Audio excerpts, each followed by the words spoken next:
Now, I had an amazing experience. I was 45 years old. I'd been conducting for 20 years, and I suddenly had a realization. The conductor of an orchestra doesn't make a sound.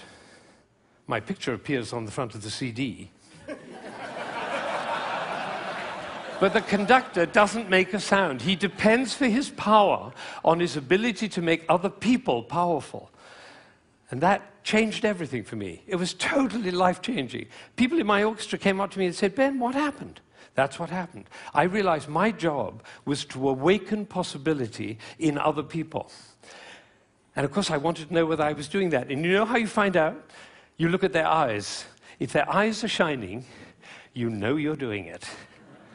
You could light up a village with this guy's eyes. Right, so if the eyes are shining, you know you're doing it.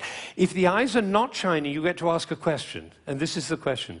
Who am I being that my player's eyes are not shining? We can do that with our children too. Who am I being that my children's eyes are not shining?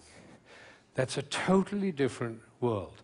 Now, we're all about to end this magical on the mountain week, and we're going back into the world. And I say it's appropriate for us to ask the question, who are we being as we go back out into the world? And you know, I have a definition of success. For me, it's very simple. It's not about wealth and fame and power. It's about how many shining eyes I have around me. So now I have one last thought, which is that it really makes a difference what we say, the words that come out of our mouth. I learned this from a woman who survived Auschwitz, one of the rare survivors. She went to Auschwitz when she was 15 years old. And her brother was 8. And the parents were lost.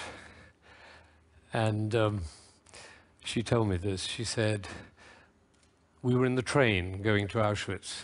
And I looked down and I saw my brother's shoes were missing. And I said, 'Why are you so stupid? Can't you keep your things together, for goodness sake?' The way an elder sister might speak to a younger brother. Unfortunately, it was the last thing she ever said to him because she never saw him again. He did not survive. And so when she came out of Auschwitz, she made a vow. She told me this. She said, "I walked out of Auschwitz into life, and I made a vow. And the vow was, I will never say anything that couldn't stand as the last thing I ever say." Now, can we do that? No, and we'll make ourselves wrong and others wrong. But it is a possibility to live into. Thank you.